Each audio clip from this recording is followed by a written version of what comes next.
Yes, well, a dramatic few days in Irish football. Liam, are you happy with all of this? Mick and then Stephen in 2020. What's your take? Well, if I could take part in the poll, Dara. OK, all right, well, vote away. I would agree.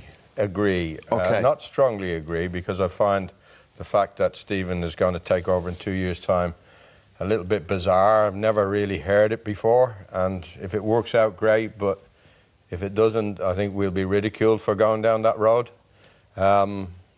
But I'm glad to see Mick back. I think he's a very good manager, and he's coming in at a time that the team needs lifting, and he's worked over the last few seasons now with average players and getting results, and we have an average team at this moment in time. But I think with an injection of confidence and organisation, I think performances and results can improve under Mick. Stephen, I think he would have been an outstanding candidate for the job after what he's done, but I think the FAI have taken the safest route by appointing Mick. And because there was a push for Stephen Kenny, I think they've also tried to calm people down who were pushing for him to get everybody on side by saying he's going to get the job in 2 years' time. So I think it's cosmetic in some ways, but if it works, I'm all for it. I'll be supporting it. But Mick is coming into a situation that he didn't come into when he first was manager of the Irish team. He had an established team then and an awful lot of talent coming through, and that's not the case at the moment. What is your view on this, Damien? I know I heard you on the radio yesterday morning, and you did nod towards the succession plan that is in place, and Liam has said that he feels it's bizarre, I think was your word, and a cosmetic arrangement. Your take? Yeah, I find it strange as well. I agree with Liam totally that Mick's the outstanding candidate for the job, just to come in and steady the ship and get the best out of the lads and just be more aggressive in the way we play the game.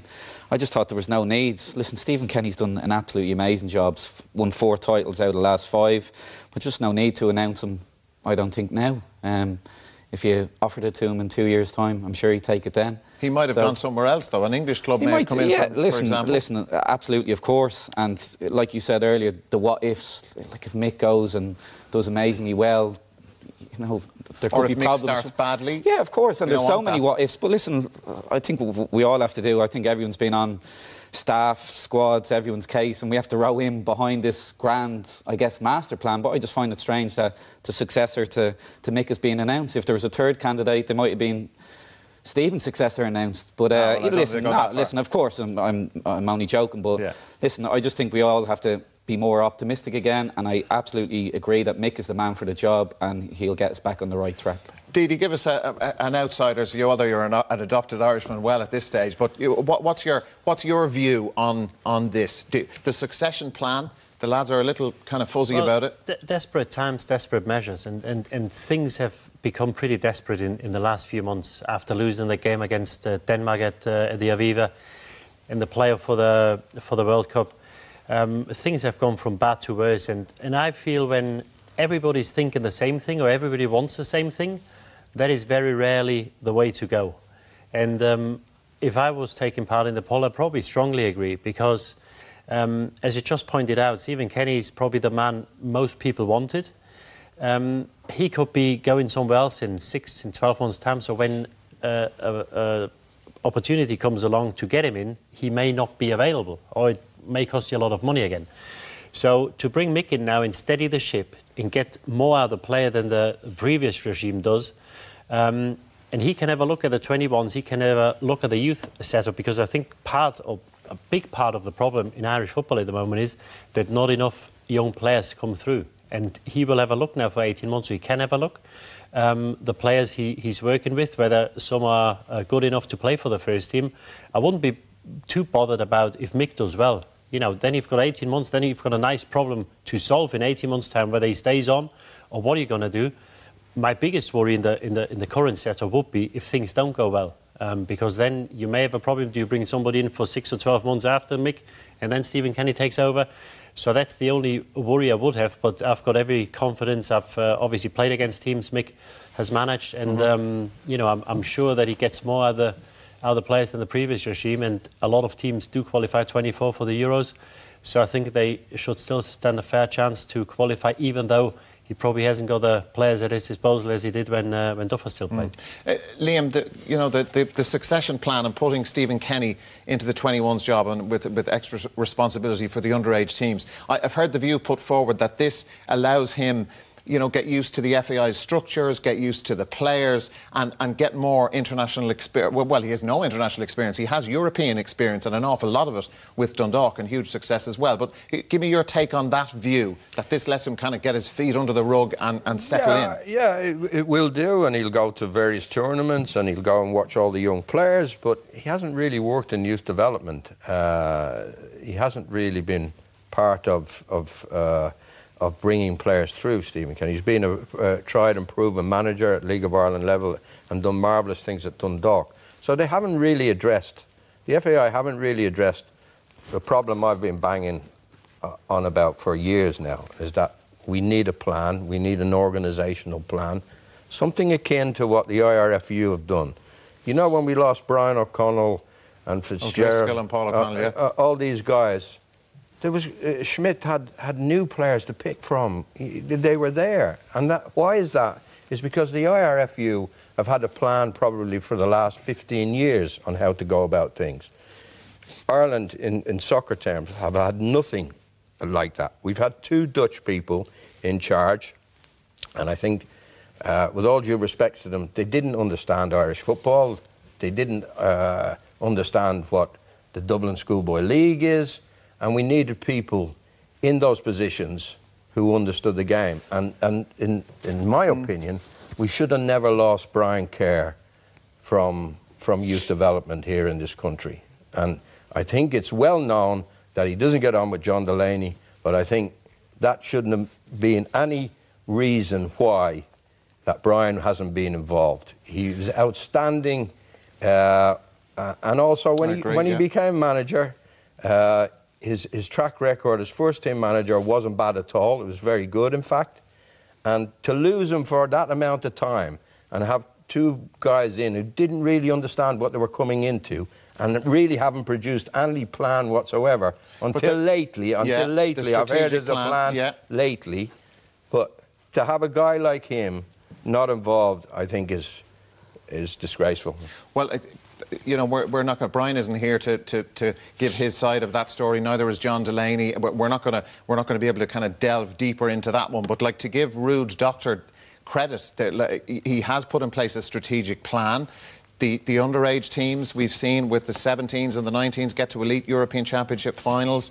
The underage game has been reorganised with the 13s starting soon, 15s, 17s, 19s national leagues.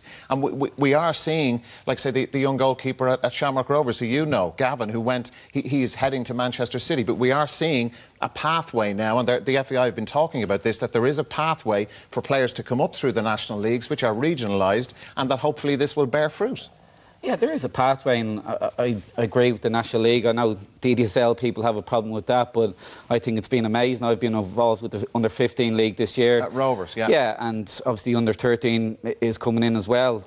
My problem, and always been my problem, is kids, and I think the kids can take responsibility as well, and coaches at their clubs.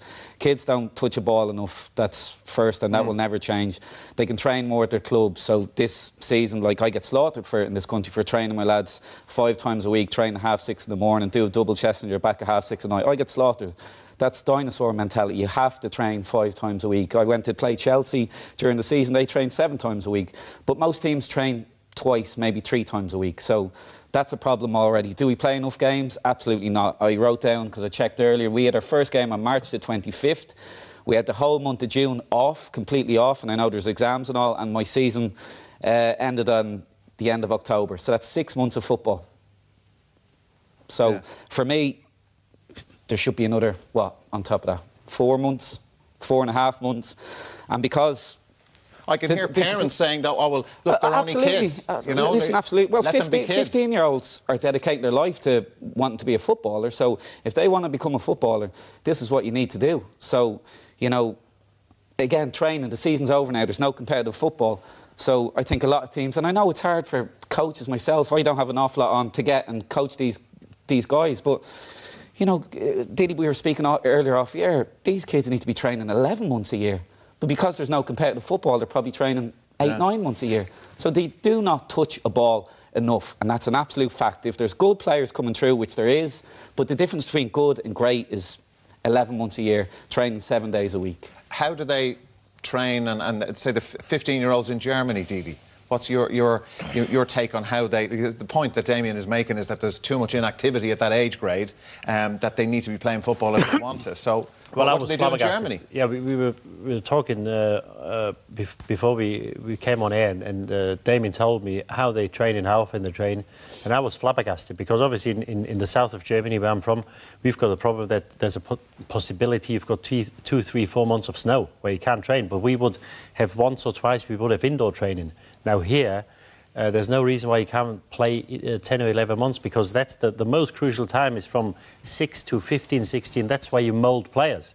And the more you play there, the more you will bring your talent out, and the better you will get.